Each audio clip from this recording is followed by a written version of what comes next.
الحمد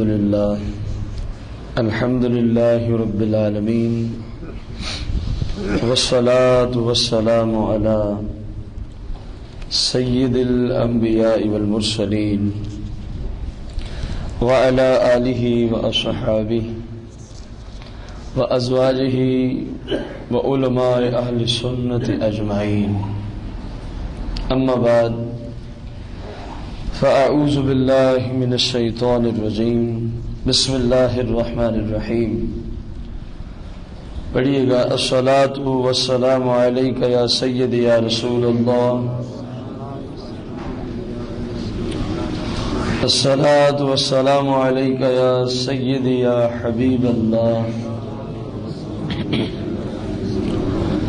الصلاۃ والسلام علیک یا سیدی یا شفیع المذنبین، الصلاۃ والسلام علیک یا سیدی یا رحمۃ للعالمین. مولا یا صلی وسلم دائما ابدا علی حبیبک خیر الخلق کلہم. احباب ذی وقار، ہفتہ وار ہمارا جو درس قرآن ہوتا ہے ہر اتوار کے اتوار، آج کے درس میں چند فقہی مسائل ہیں جن کی اکثر مسلمان بھائیوں کو ضرورت پڑتی رہتی ہے، لیکن لا علمی کے باعث وہ اس کے خلاف کر بیٹھتے ہیں. سب سے پہلا مسئلہ ہے نماز کی حالت میں کپڑے کو موڑ کر یعنی فولڈ کر کے نماز پڑھنا قرآن و سنت کی روشنی میں مکروہ ہے. پہلے نفس سے مسئلہ سماعت فرما لیں، پھر اس پہ دلائل. قرآن و سنت کی روشنی میں نماز کی حالت میں، کون سی حالت میں؟ بندہ اپنے کپڑوں کو موڑ کے فولڈ کر کے نماز پڑھے، قرآن و سنت کی روشنی میں اس شخص کی نماز کیا ہو جاتی ہے؟ مکروہ ہو جاتی ہے. انتہائی غور طلب مسئلہ ہے. آپ نے دیکھا ہوگا اکثر بھائیوں کو، ائمہ کی بات کر رہا ہوں، لا علمی کی وجہ سے، جب مصلی امامت پہ کھڑے ہوں گے تکبیر کے بعد تو کہیں گے کہ اپنے گٹوں کو ننگا کر لو اور سلواروں کو کیا کر لو؟ فولڈ کر لو. یہ اعلان میں نے تو کئی جگہ سنا ہے، غالباً آپ نے بھی سنا ہوگا ائمہ سے. حالانکہ غور کیا جائے یہ کتنی بڑی لا علمی کا ثبوت دے رہا ہے وہ شخص. ایک کام سے صحیح ستہ میں سے صحیح مسلم شریف کے اندر، کتاب و صلاۃ میں، صحیح مسلم شریف میں خود رسول کائنات صلی اللہ علیہ وسلم کہیں، فرمائیں، حکم دیں کہ اس کام سے مجھے بھی رب نے منع کر دیا ہے اور امت کے حق میں بھی یہ کام کیا ہے؟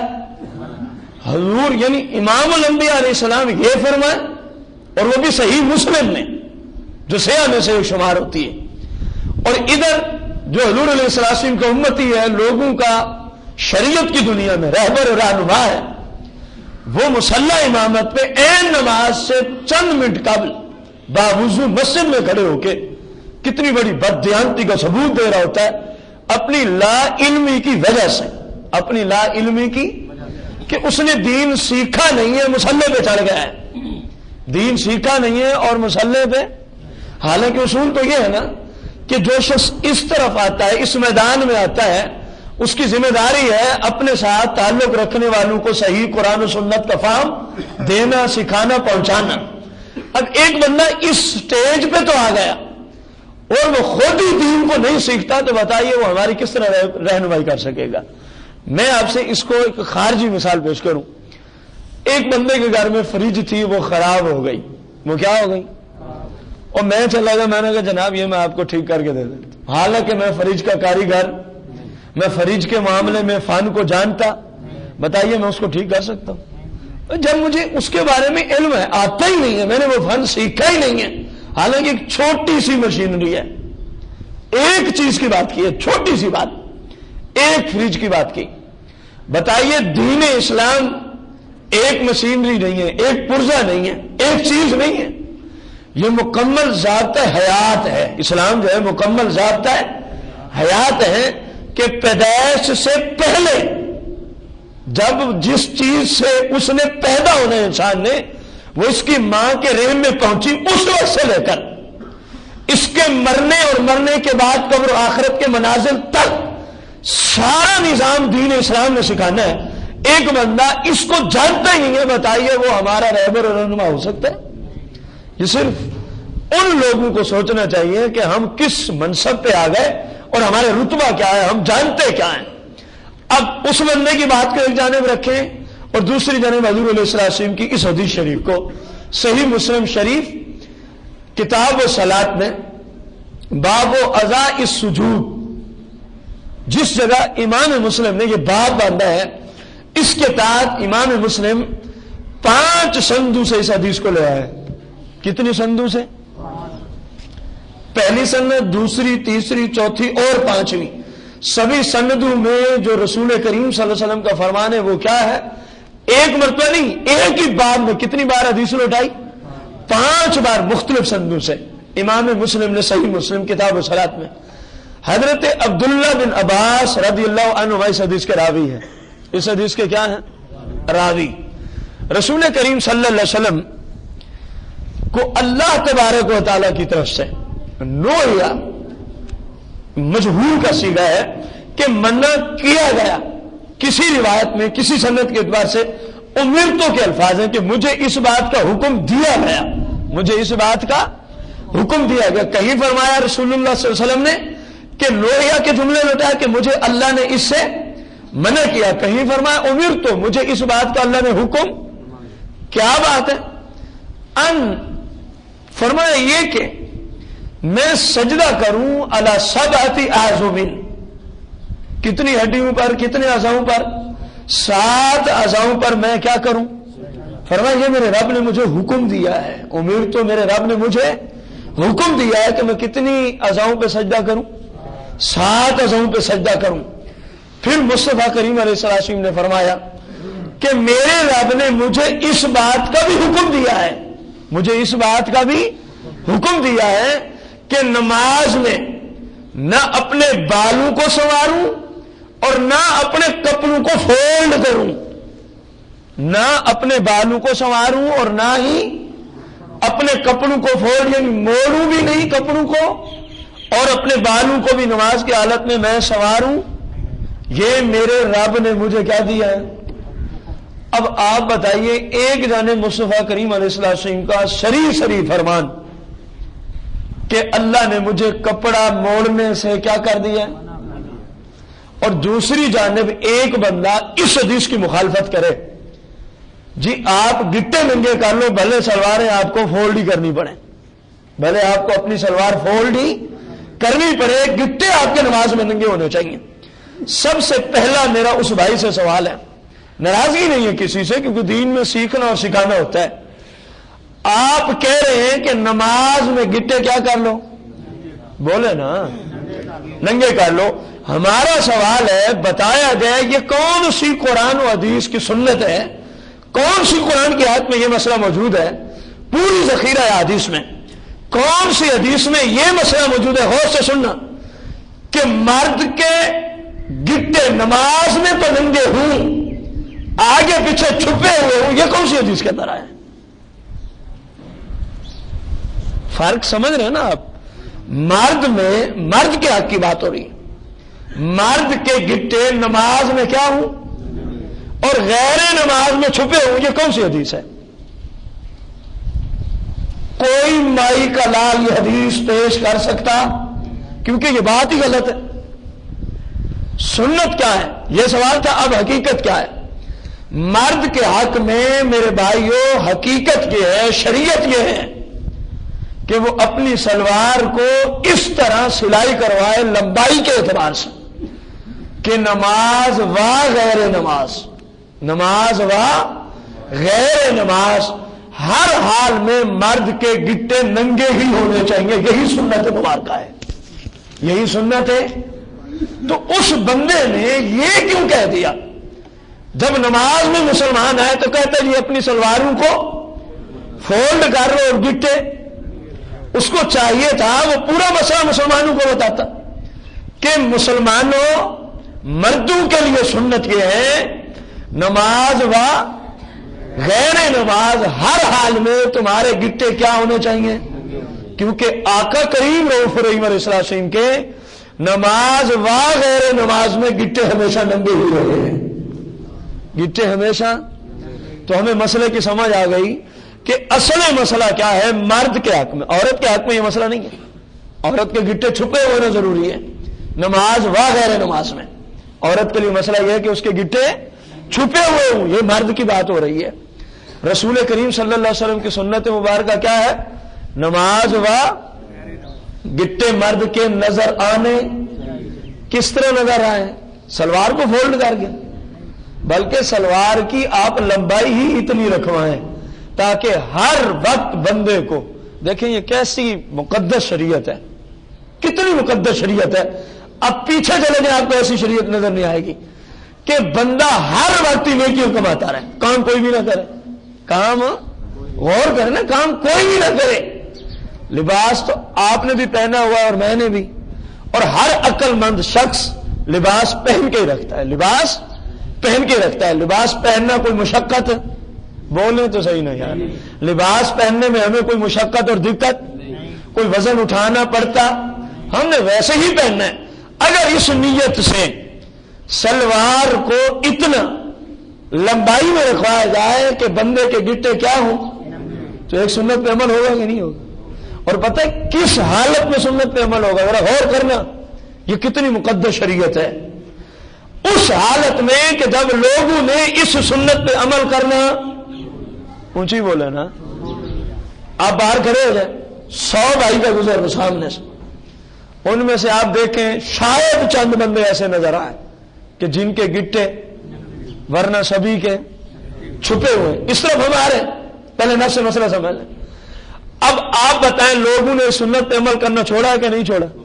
حضور علیہ السلام کا فرمان سماعت فرمائیں کہ جب لوگ میری کسی سنت کو چھوڑ دیں اور کوئی میرا امتی میری اس سنت کو سنت سمجھ کے عمل کرے تو اس کو ثواب کتنا ہے. ان ابی ہریرہ قال قال رسول اللہ صلی اللہ علیہ وسلم من تمسک بسنتی عند فساد امتی فلہ اجر 100 شہید او کما قال علیہ الصلوۃ والتسلیم. حضور علیہ السلام نے فرمایا، اے غلام، ابو ہریرہ اس حدیث کے راوی ہیں، من تمسک بسنتی، جس میرے امتی نے میری ایک سنت پہ عمل کیا، کب؟ عند فساد امتی، جبکہ میری اس سنت پہ میری امت کے اندر عمل کیا جاتا نہ ہو، جس طرح کہ اس سنت پہ عمل کیا جاتا نہیں ہے. فرمایا فالہ اجر 100 شہید، میرا رب اس کو اس ایک سنت کے اپنانے کے بدلے میں 100 شہیدوں کا ثواب عطا فرما دیتا ہے. اب کپڑے تو ہم نے ویسے ہی پہننے ہیں، کتنی مقدس ہماری یہ شریعت ہے. اگر ہم تھوڑا سا 1, 1.5 یا 2 انچ کی بات ہے، صرف جتنی لمبائی میں ہم سلوار رکھواتے ہیں اسے 1, 1.5 یا 2 انچ کم کروانے میں کتنا بڑا فائدہ ہے. 24 گھنٹے آپ کا نیکیوں والا میٹر چل پڑا ہے، کیونکہ آپ نے ایک سنت پہ اس وقت عمل کیا ہے جبکہ لوگوں نے اس سنت پہ عمل کرنا. اور حضور علیہ السلام نے فرمایا میرا رب ایسے میرے امتی کو کتنے شہیدوں کا اجر دیتا ہے. اب غور کریں سنت پر عمل کرنے کی برکات کیا ہے. یہ فقط ایک حدیث شریف ہے. اب آ گیا، کچھ بھائیوں سے آپ نے سنا ہوگا کہ حضور علیہ السلام کا فرمان ہے، یہ بخاری میں کتاب اللباس میں حدیث موجود ہے، جس کا کچھ حصہ سنا دیا جاتا ہے اور جو مقصد ہے وہ بیان ہی نہیں کیا جاتا، وہ میں آپ کو عرض کرنے چلا ہوں. حضور علیہ السلام کا فرمان ہے، جو لوگ سناتے ہیں وہ عرض کرنے چلا ہوں کہ جس مرد کے لیے بات ہے، جس مرد کے گٹے ننگے نہ ہوں، جس مرد کے گٹے ننگے، تو جتنا حصہ گٹوں سے نیچے لباس میں چھپا ہوا ہے وہ سب کا سب کہاں ہے؟ جہنم میں. بول دیں سب کا سب کہاں ہے؟ اتنی بات ہمیں سنائی جاتی ہے. مجھے اس سے غرض نہیں ہے کہ سنانے والا کون ہے، غرض فقط یہ ہے کہ دین کا صحیح فہم آپ تک پہنچ جائے. خواہ وہ میں سنانے والا ہوں، کوئی اور سنانے والا ہے. آپ نے بھی اتنے جملے کسی نہ کسی سے ضرور سنے ہوں گے کہ مرد کے گٹوں سے نیچے جو کپڑا ہے وہ سارے کا سارا حصہ کہاں ہے؟ جہنم میں. اب کہہ دیا جاتا ہے کہ نماز میں اپنے گٹوں کو کیا کر لو، کیونکہ حضور کا فرمان ہے کہ جس کے گٹوں سے نیچے کیا ہوگا، کپڑا، تو وہ سارا حصہ کہاں جائے گا. بھائی صاحب حضور نے یہ کہاں فرمایا کہ نماز کی میں بات کر رہا ہوں. وہی پہلے والا سوال، پہلا سوال کہ حضور نے نماز کے لیے کوئی تخصیص فرمائی؟ حضور علیہ السلام نے ہر وقت فرمائی ہے، نمبر 1. نمبر 2، یہ ہر بندے کے لیے حکم نہیں ہے. یہ چیز سمجھنے کی جس کو ضرورت ہے کہ جس کے بھی مرد کی بات کی گٹے ننگے نہ ہوں، اس کا نیچے والا حصہ کہاں ہے. اگر بھائی صاحب یہ ایسے ہی حدیث ہو جس طرح بیان کی جاتی ہے تو بتائیے پھر بازار میں آپ کھڑے ہو جائیں، گننے شروع کریں مردوں کو جتنے گزرے کہ کتنے دوزخی ہیں اور کتنے جنتی ہیں، تو سارا نظام آپ کے آنکھوں کے سامنے آ جائے گا کہ نہیں آئے گا. 100 بندہ گزرے گا تو شاید ایک بندے کے گٹے ننگے ہوں، تو 99 کو کیا کہیں گے، یہ دوزخی ہیں.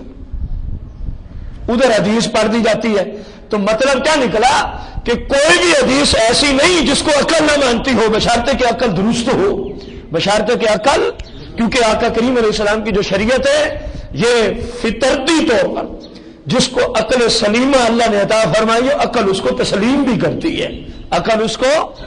اب ایک جانب ہمیں سنایا جاتا ہے جس کے گٹے ننگے نہ ہوں وہ کہاں ہے، دوسری جانب ہم مسلمانوں کا معمول دیکھتے ہیں تو سارے ہی پھر وہاں جائیں گے معاذ اللہ. کہاں؟ تو پتہ چلا اس حدیث میں کوئی اور شرط موجود ہے جس کا ذکر ہمیں نہیں سنایا جاتا، جس کا ذکر ہمیں نہیں سنایا جاتا. سیدنا صدیق اکبر اتنے جملے سننے کے بعد کھڑے ہو گئے، عرض کی یا رسول اللہ میں ایک ایسا فرد ہوں، ایسی ماہیت کا شخص ہوں کہ میرا تہبند اکثر ڈھیلا ہو جاتا ہے، میرا تہبند اکثر، اور میرے گٹے چھپ جاتے ہیں، کیا میرے لیے بھی یہی حکم ہے؟ جب حضور علیہ السلام نے یہ فرمایا، میں نے پوری حدیث نہیں پڑھی، میں نے لوگوں والی پڑھی، جو اصل جملے ہیں ان کا ذکر ہی چھوڑ دیا جاتا ہے. اس سے قابل میں صحابہ سے ایک مثال پیش کرتا چلوں، پھر حدیث کے اگلے جملوں کی طرف جائیں گے. عرض کی یا رسول اللہ میں ایسا شخص ہوں، ابو بکر صدیق شہنشاہ صداقت، امام المشارق والمغارب، امیر المومنین والمتقین والمسلمین، مسلمانوں کے خلیفہ رضی اللہ عنہ. عرض کی یا رسول اللہ میں ایک ایسا بندہ ہوں کہ میرا تہبند کیا ہو جاتا ہے، ڈھیلا ہو جاتا ہے اور میرے گٹے چھپ جاتے ہیں.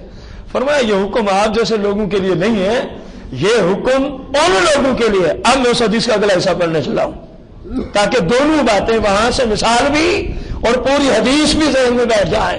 حضور علیہ السلام نے فرمایا جس مرد کے گٹے چھپے ہوئے ہوں، جس مرد کے گٹے چھپے ہوئے ہوں تو اس کا وہ حصہ کہاں ہے، جہنم میں. لیکن شرط یہ ہے یجر ازارہ الخیلا، کہ اس نے گٹوں سے نیچے جو کپڑا رکھا ہے یہ تکبر کی بنا پہ رکھا ہو تب وہ دوست کی بنے گا.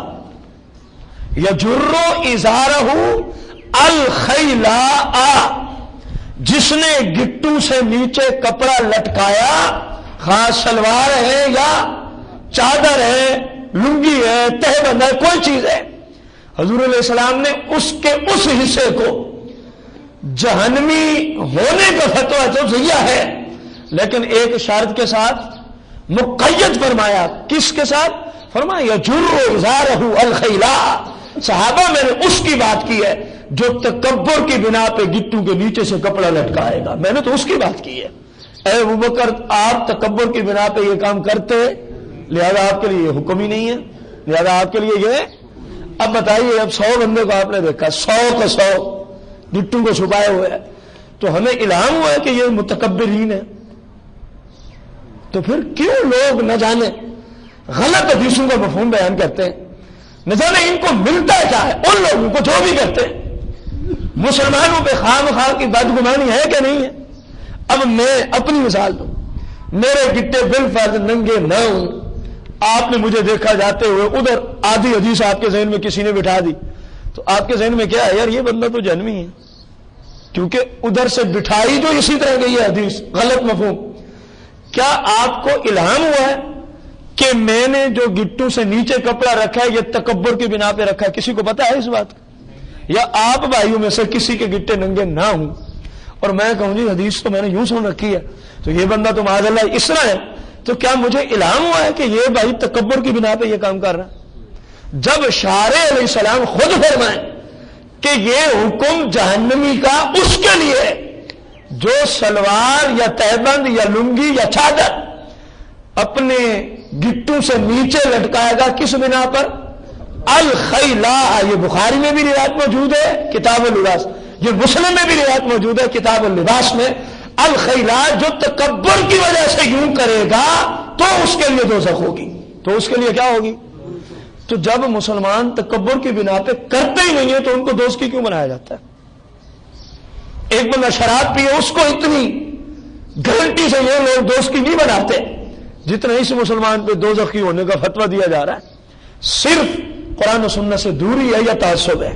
ان دونوں میں کوئی ایک بات ضرور ہے، یا تو وہ مفہوم سمجھ نہیں سکا احمق ہے، یا پھر تعصب کی بنا پہ کہ فلاں یوں کرتے تو ہمیں یوں ہی کرنا ہے۔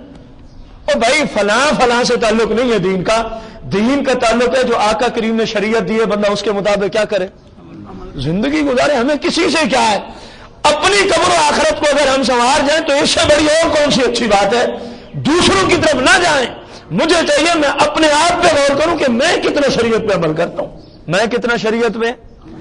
اب یہ مسئلہ میرے خیال میں وضاحت کے ساتھ آپ لوگوں نے سماعت فرما لیا ہوگا کہ مرد کے گٹے ننگے ہونے چاہیے، یہ اچھی بات ہے، یہ بات کیا ہے؟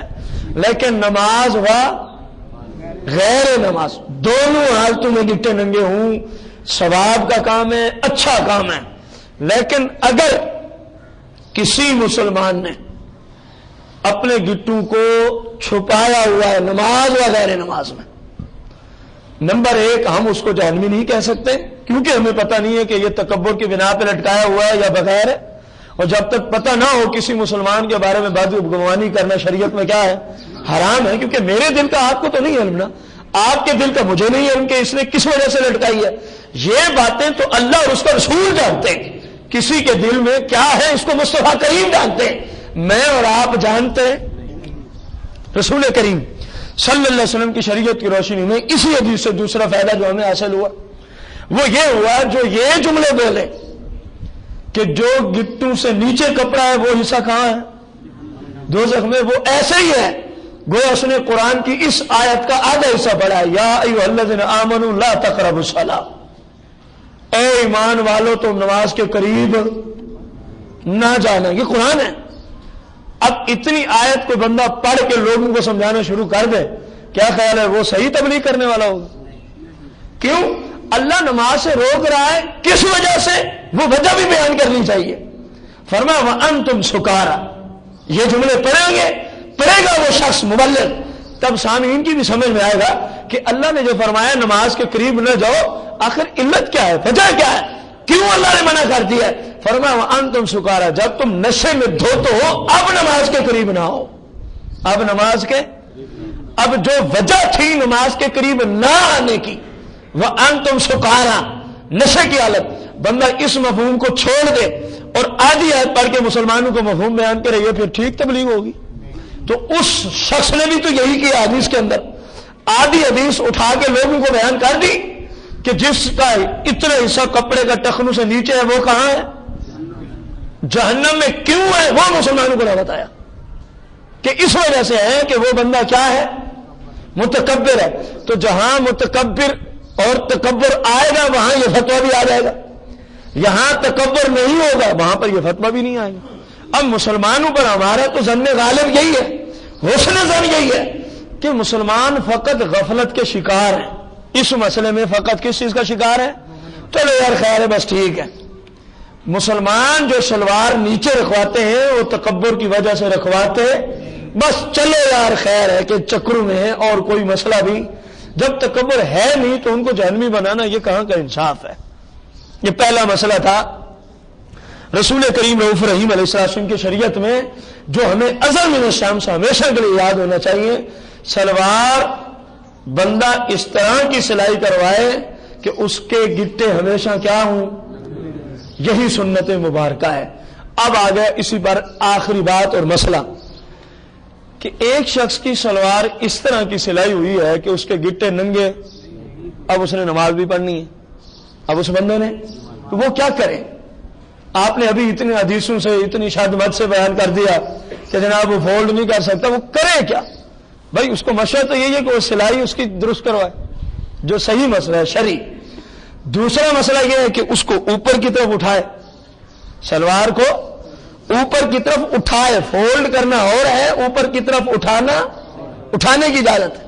اگر ننگے ہو جائیں تو بہت اچھی بات، ہر وقت کی بات کر رہا ہوں میں، نماز کی بات نہیں کر رہا، میں ہر وقت کی بات کر رہا ہوں، کیونکہ جو مجھے شریعت میں رسول اللہ صلی اللہ علیہ وسلم کی احادیث ملی ہے مرد کے حق میں، وہ نماز وغیرہ نماز کے لیے ملی ہے، نماز وغیرہ نماز کے لیے ملی۔ ہاں ممکن ہے میں انسان ہوں، مجھ سے کوئی کوتاہی ہو گئی ہو، کسی بھائی کے پاس ایسی حدیث ہو جس میں آیا ہو نماز میں ننگے ہونا ضروری، آگے پیچھے خیر ہے تو مجھے حدیث دکھا دیں، میں رجوع کرنے کے لیے تیار ہوں، کیونکہ میں بھی انسان ہی ہوں، انسان سے خطا ممکن ہوتی ہے، لیکن نظر آئے گی، کیونکہ جہاں یہ حدیثیں موجود ہیں ان بابوں میں کسی محدث نے اس حدیث کا ذکر ہی نہیں کیا، نہ امام بخاری نے، نہ امام مسلم نے، نہ کسی اور امام نے، نہ کسی اور محدث نے۔ تو اب وہ کیا کریں؟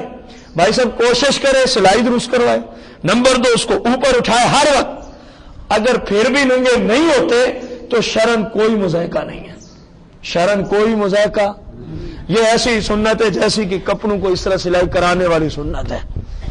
سمجھ آ گئی ہے؟ عمل ہو جائے تو بہت اچھا ہے، بہت ہی۔ اگر کسی کے نہیں ننگے ہو سکے گٹے اور اس نے نماز پڑھ لی قرآن سنت کی روشنی میں، اس کی نماز بالکل ٹھیک ہے۔ زیادہ سے زیادہ فقہاء اسلام نے جو اس پہ کلام کیا وہ مکروہ تنزیہ کا کیا ہے۔ کون سا کیا ہے؟ مکروہ تنزیہ۔ اور مکروہ تنزیہ خود کیا چیز ہے؟ المکروہ تنزیہ لیست بمعصیہ۔ مکروہ تنزیہ کا درجہ یہ ہے کہ یہ گناہ نہیں ہے، یہ نافرمانی نہیں ہے، یہ اصول ہے فقہاء کے یہاں۔ پہلے اس کو یوں سمجھیں خلاف اولا کیا اس نے، بس کرنا یوں چاہیے تھا اور اس نے یوں نہ کیا، نماز میں کوئی خلل واقع ہوتا۔ تو اب مسلمانوں کو چاہیے آپ کو بالخصوص نیت کریں تاکہ ابھی سے ثواب شروع ہو جائے، آئندہ جب بھی سلوار کو سلائی کروائیں گے ایسا ناپ دیں گے درزی کو، سینے والے کو، کہ ہمیشہ ہمارے گٹے ننگے ہی، تاکہ ایک سنت پہ کیا ہو جائے، نماز وغیرہ نماز میں آقا کریم کا طریقہ کار یہی تھا۔ اور نمبر 2 اگر کسی وجہ سے جو پہلے سلائی ہو چکے تو نماز میں ان کو ہم نے فولڈ کرنا، اوپر کی طرف کھینچے، اگر نظر آ جائے ٹھیک ہے، ورنہ ویسے ہی نماز پڑھ لیں، آپ کی نماز بالکل درست ہے، ٹھیک ہے۔ ممکن ہے کوئی بھائی کہے جی پتہ نہیں یہ کیسی باتیں ہیں۔ ہمارے محلے کے بھائی ہیں عبد القیوم، آپ اکثر ان کو جانتے ہیں، عبد القیوم بھائی، ابھی وہ چلے گئے اگلے محلے میں، حاجی طالب صاحب کے جوائی ہے غالباً، ابھی وہ چلے گئے اگلے محلے میں، روڈ سے آگے۔ ایک دن وہ میرے پاس آئے، اس کی توثیق کے لیے عرض کر رہا ہوں تاکہ ذہن میں مسئلہ اچھے طریقے سے بیٹھ جائے، یہی مسئلہ لے کر آئے کہ آپ نے فلاں جمعے پہ یہ مسئلہ بیان کیا تھا۔ میرے دفتر میں ایک بندہ ہے جو مسئلہ کے اہل حدیث سے تعلق رکھتا ہے، اس نے نماز کی حالت میں سلوار کو کیا کیا، تو میں نے اس کو کہا بھائی صاحب آپ اس کو فولڈ نہ کیا کریں۔ اس نے کہا آپ مجھے حدیث سے کوئی حوالہ دے دیں، تو میں اب آپ کے پاس ہوں، آپ نے کیونکہ مسئلہ بیان کیا تھا مجھے اب حدیث لکھ کے دیں۔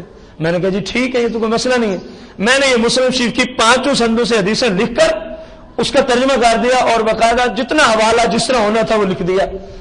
میں نے کہا ممکن ہے وہ بندہ جب آپ اس کو دکھائیں، کیونکہ وہ خود تو عربی جانتا نہیں ہے، وہ کہے گا یہ اس کا ترجمہ غلط کیا ہوا ہے، عادت ہے لوگوں کی، وہ کہے گا اس کا، تو آپ نے بھائی عبد القیوم ان کو کہنا ہے کہ چلتے ہیں جامعہ سلفیہ میں۔ کہاں چلتے ہیں؟ وہاں جو آپ لوگوں کے مفتی رہتے ہیں نا، اس کا ترجمہ اس سے کرواتے ہیں۔ اگر اس نے اسی طرح ترجمہ کیا تو میں ٹھیک، اگر اس نے کہہ دیا یہ ترجمہ غلط ہے تو پھر تو وہ ٹھیک ہوگا۔ ایسا ہی ہوا۔ عبد القیوم بھائی نے مجھے بعد میں بتایا جی میں لے گیا وہ فتویٰ، بھائی صاحب کو تو اس نے حدیث کا ترجمہ غلط کیا ہوا ہے۔ ایسا ہی ہوا یقیناً، کیونکہ ان کی عادت یہی ہے۔ تو بھائی عبد القیوم نے کہا کہ آپ کو کسی مفتی پہ اعتماد ہے، میں تمہیں بتاتا ہوں کہاں سے اعتماد حاصل کریں۔ اس نے کہا جی کہاں جانا؟ انہوں نے فرمایا کہ جامعہ سلفیہ کو آپ جانتے ہیں؟ ان کو ہمارا بہت بڑا دینی مدرسہ ہے۔